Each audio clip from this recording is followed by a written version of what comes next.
live from across Johannesburg and surrounds, and proudly brought to you in partnership with Coaches Network South Africa. Hello, hello, and a very warm welcome. This is another edition of the Coaching Hour podcast. Although I do think we need to revisit the name because it's not just audio. As you can see on your screen, it's now video. I'm Paul Rotherham. Lovely to have you with us. And I'm joined, again, you see, I am the thorn among the roses. I'm joined by my regular companions in the form of Marika and Mary. Hello, Marika and Mary. Hi. Greetings. Lovely to have you here. And I'm going to hand over to Marika from Coaches Network South Africa, who will introduce our third rose for today's coaching hour. Awesome. Thank you, Paul. So this morning we have a very special lady, Taryn-lee Kearney. Welcome. She is a global powerhouse taking the world by storm. A very much sought after consultant and speaker, and she inspires audiences across the globe. So we really look forward to chatting with you today, and we have a very interesting topic. But before I go into that, good morning and hi, Taryn-lee. Good morning, everybody. Good, nice to have you here. So today we are talking about AI. Is it a tool or hindrance to our relationships? So Taryn-lee, why did you choose this topic? It's very interesting. Oh, how much time do we have? I am so passionate about this. Reason being so is I'm sure most of you would have picked up AI is the new buzzword out there. Just like back in the day when we heard Facebook or TikTok, it was a buzzword. Everyone wanted to be on the platform, know what it's all about, etc., etc. And why I've actually found AI to improve my life in so many ways. And this is why I want to share this topic today, because a lot of people are very fearful of it. And a lot of people are embracing it. And I want to give you a flip side. So I've experienced it as a tool, and I've also experienced it as a hindrance. And I really, really just want to speak to the crowd today about AI and how are you using it to improve your relationships or how it may be hindering it. And but first of all, I want to ask, does any of you here use AI at the moment? I sometimes do, not daily, but I must say it helps me to just, especially if I have to do a write-up, just to help me expand it a little bit. I don't know, Paul and Mary, if you guys have started using it yet. Yes, I think what would be very important for me, to answer your question quickly, yes, ChatGPT, of course, which many of us are familiar with and using. But I think a good place to start, once Mary has answered, is to define AI, because I think a lot of people are using it without fully realizing that that's what they're using. So I'd love to hear from you, Taryn, once Mary's given her input on AI. I'd love to hear from you the definition, if you've got that to hand. That would be great. Mary?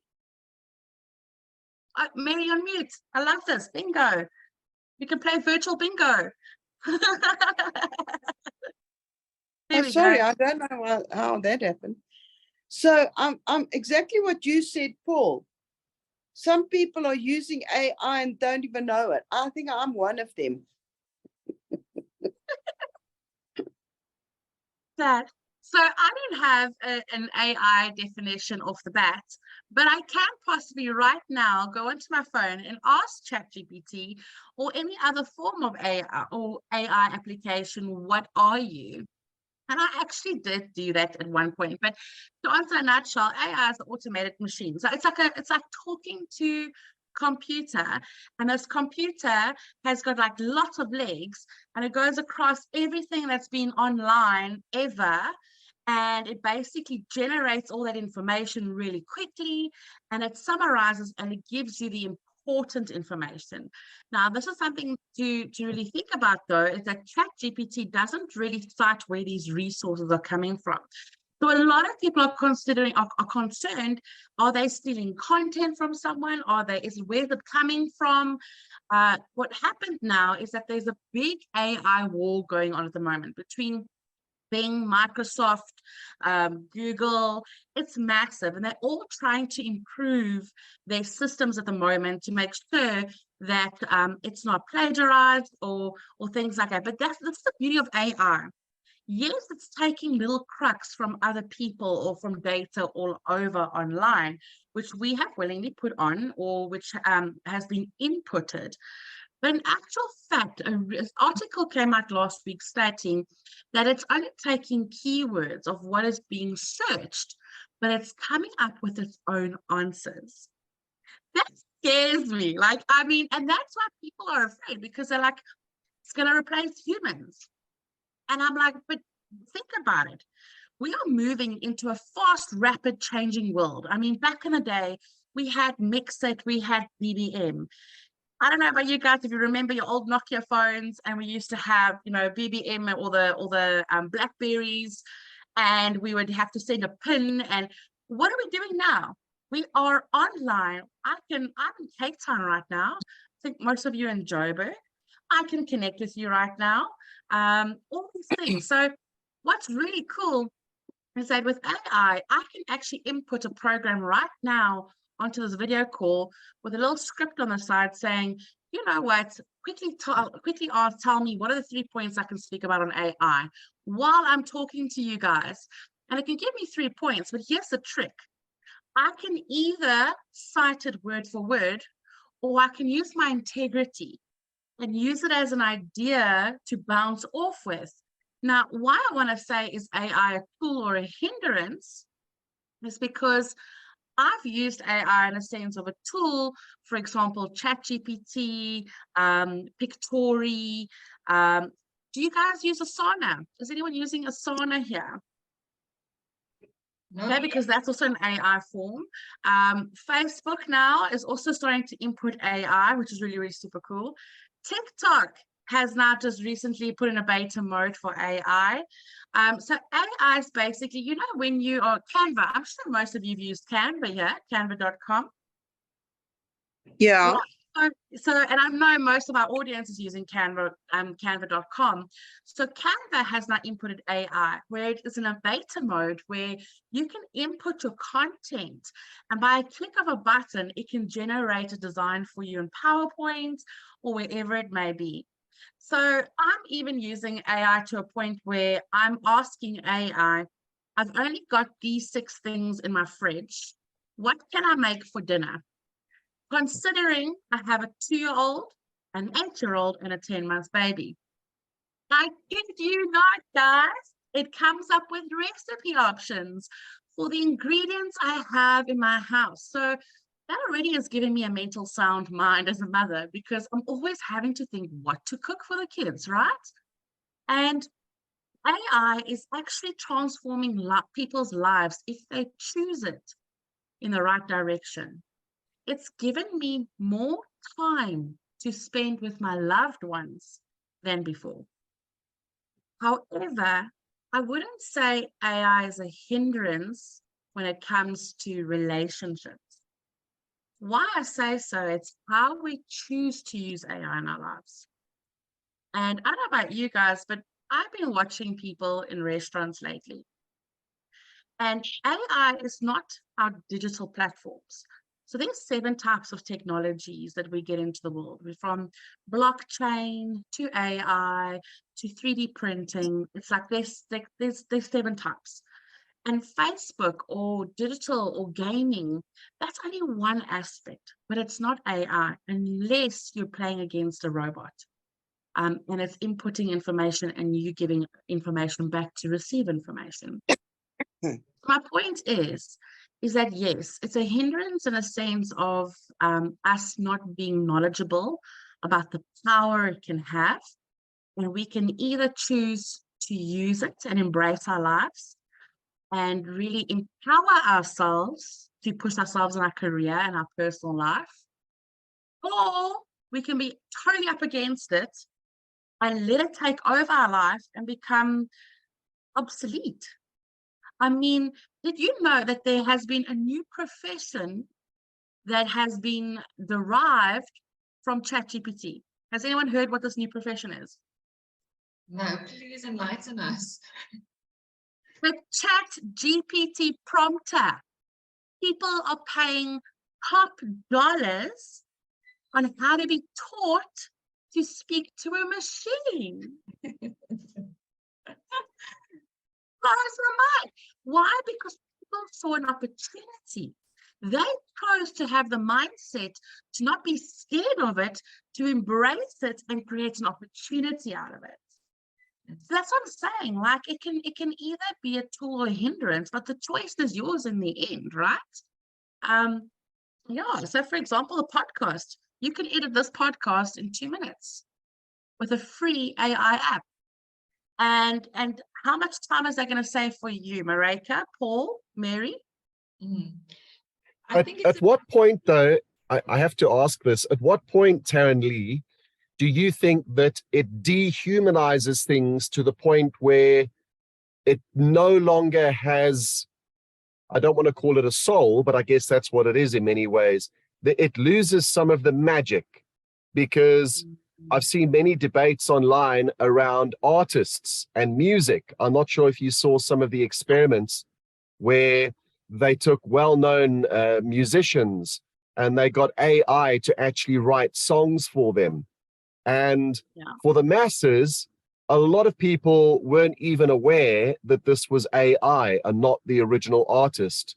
But those in the know, the real enthusiasts and fans of that artist, picked it up within the first few lyrics that, no, this isn't so-and-so. The same with art, where they've had AI create art in the style of certain well-known classical artists and painters, and even modern day painters, where the average person like me, who knows absolutely nothing about art and can't even draw a stick man, probably wouldn't notice.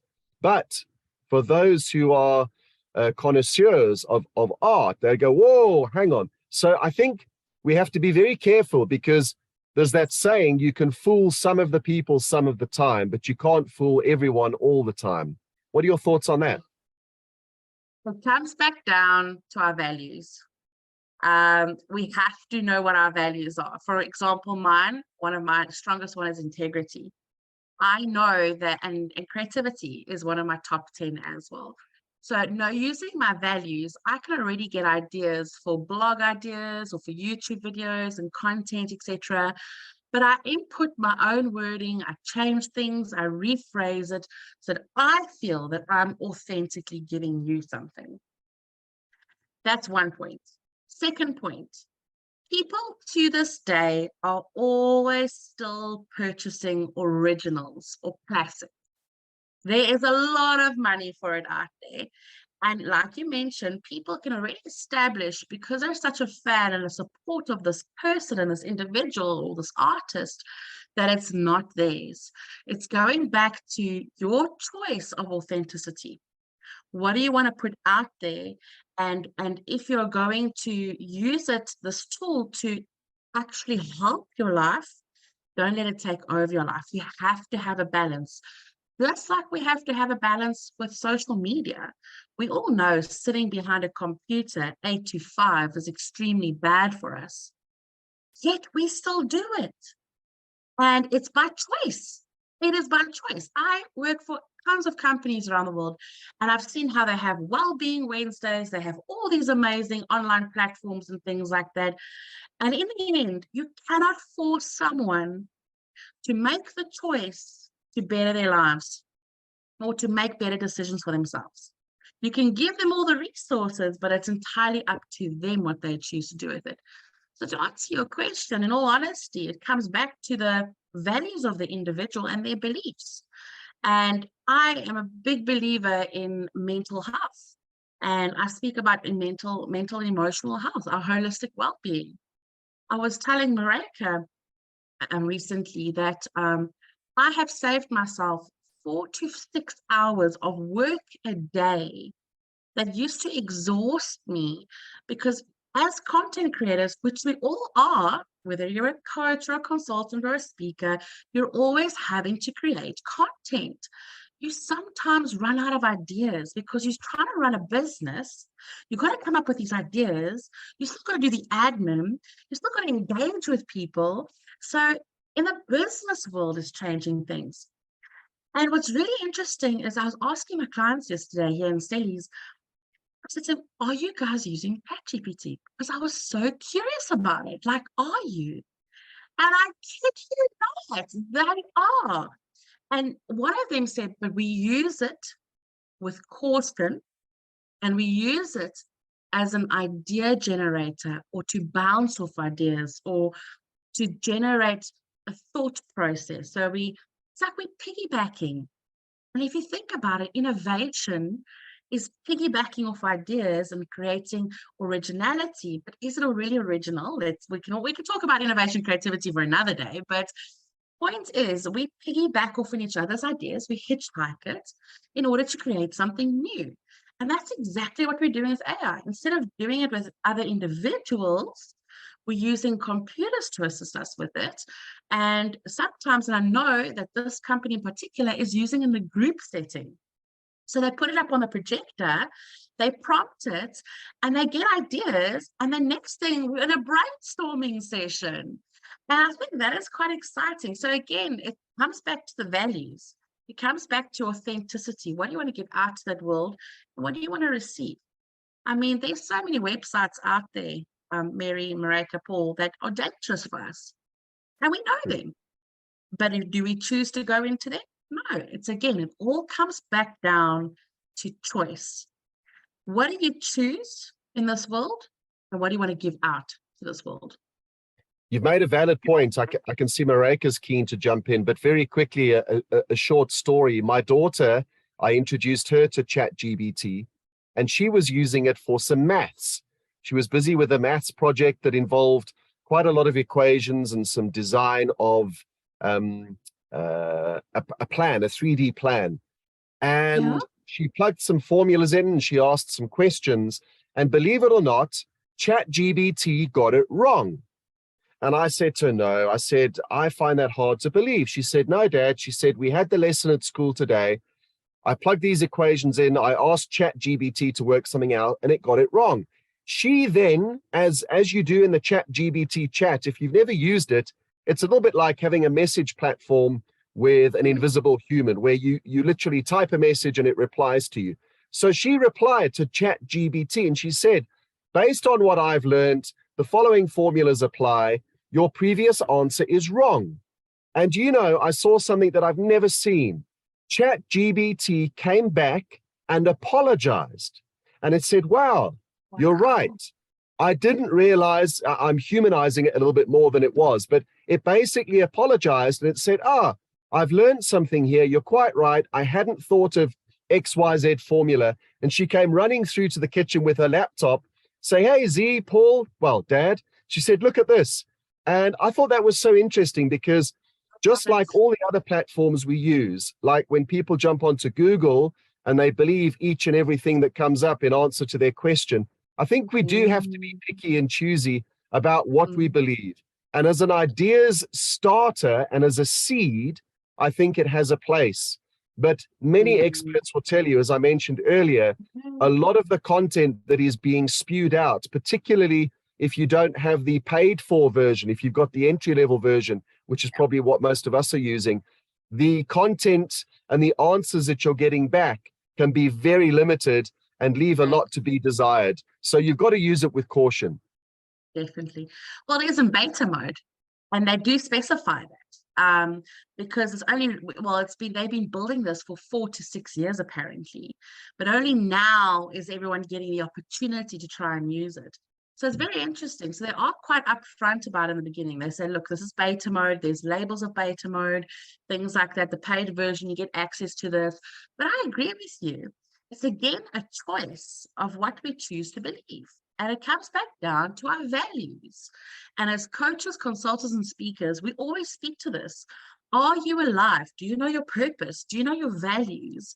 Because that's going to, and your vision, your mission, because that's going to set the direction for your life, and it's going to influence your life in everyday things. I mean, there are so many distractions out there, guys, that it's actually to a point, we've got to decide, what are we going to do? And the world, and technology is rapidly changing. And like you said, if you resist the changes, you complain about it, you kind of isolate yourself from it, you're going to be left behind. So you kind of have to embrace it. But like you said, your value system is important. If you were someone who maybe cheated at school in your test, you're probably going to use it for the wrong reasons, you know. So it comes down to your personal values, like you said. And also, I think most people these days, when they engage in business with someone, they look for that authenticity. So you can very quickly get that feel, you know, is this content that I'm reading, do I feel it's authentic or not? So it almost creates an opportunity to use that to bounce off of, but put your own flavor to it and not just copy and paste. People will still see right through it, I believe. Yeah, it's human intuition. We can't get rid of it. It's that little voice inside our head saying, wait a minute, there's something there, and you pick it up. You can immediately pick up if someone's authentic with you in a meeting or on an online session. We just can. Computers can't do that. Computers struggle with emotions. It can teach us about emotional intelligence, you know, but it can't really empathize with us. It can't bring in that human element. So yes, technology is rapidly changing. Yes, Elon Musk wants us to live on Mars. But I mean, we can either go with it and let it empower our lives and uplift us in positive ways with our choice, or we can be forced to live with it. I'd prefer to choose. I prefer to see it, and it's my perception. I prefer to see it as an adventure, and to be curious, because that cultivates creativity and innovation minds, and it cultivates a growth mindset. The moment we start hindering it, it's going to start giving us a fixed mindset. We're going to fall into a negativity trap and a negativity bias, and before you know it, we fall into depression and to anxiety because all these things are rapidly happening around us. But I mean, they are now printing. Technology is so amazing. They are now printing bones in people's spines with 3D printing and putting it into people's bodies so that person can live longer. That is just absolutely beautiful.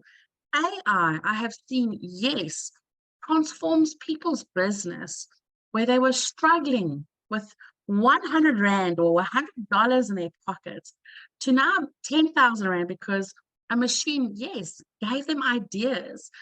So it's amazing to see how it's transforming people's lives. But it comes back down again to when it comes to relationships.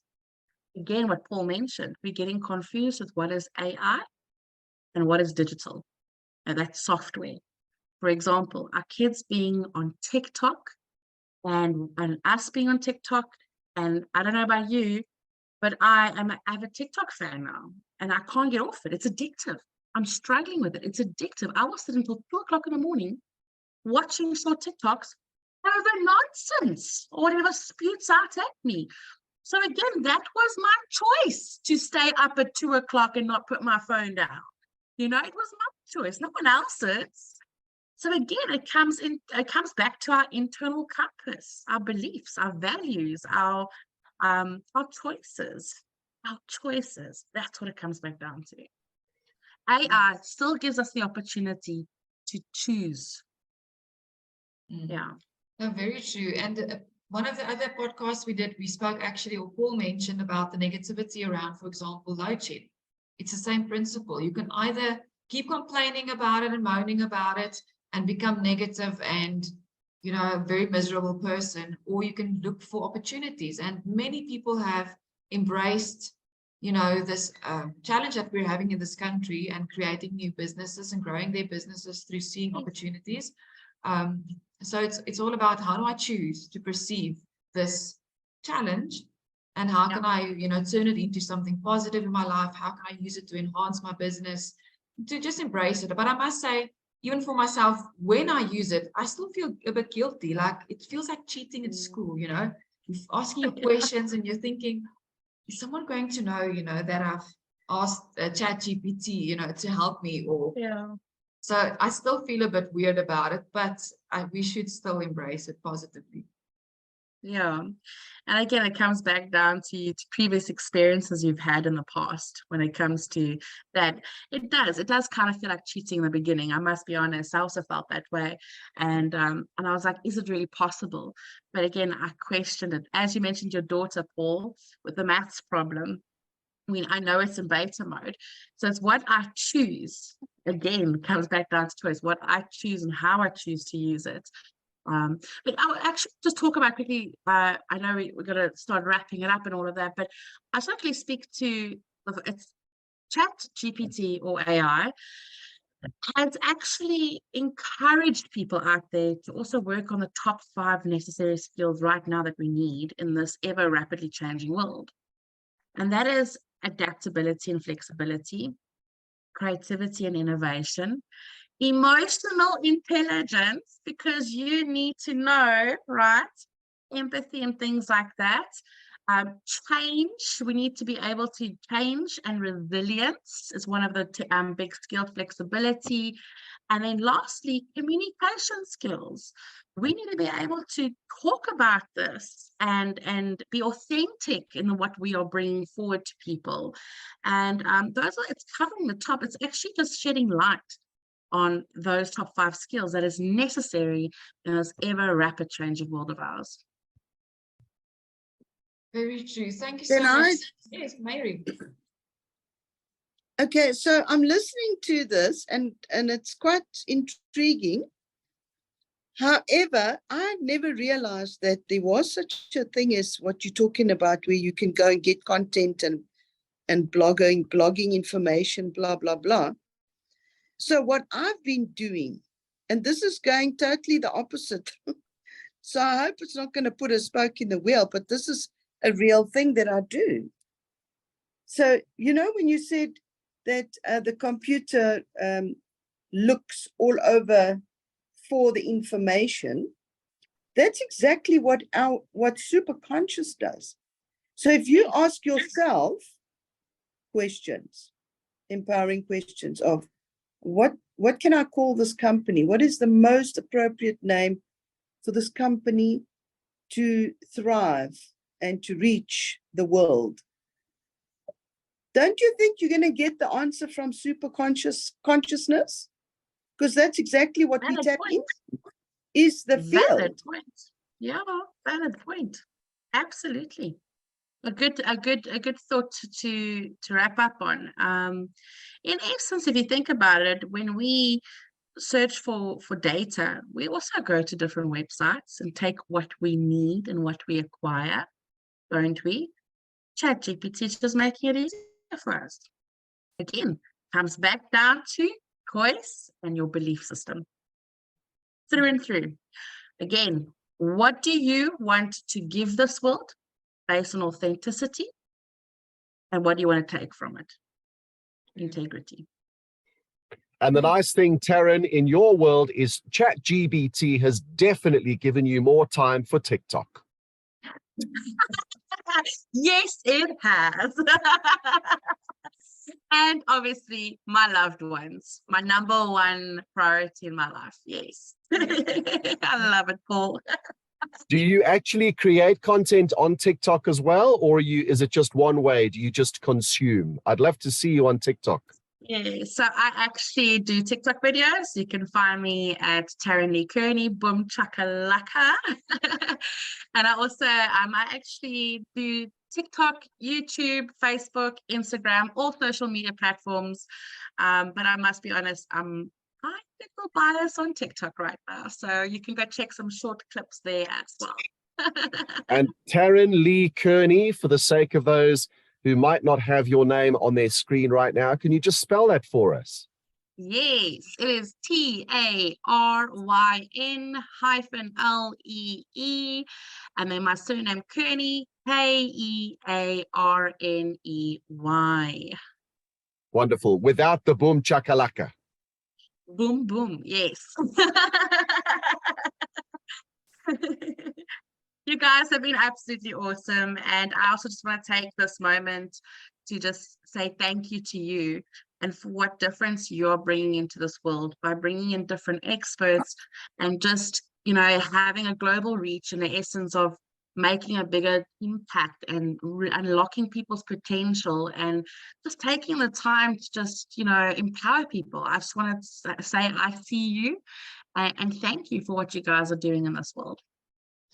Thank you so much, Taryn-lee. Thank you for taking the time. I know that you're actually very busy. You're going to run to training right now. So thank you for making time for us this morning. It was amazing chatting to you. And thank you, everybody else. Have an awesome day.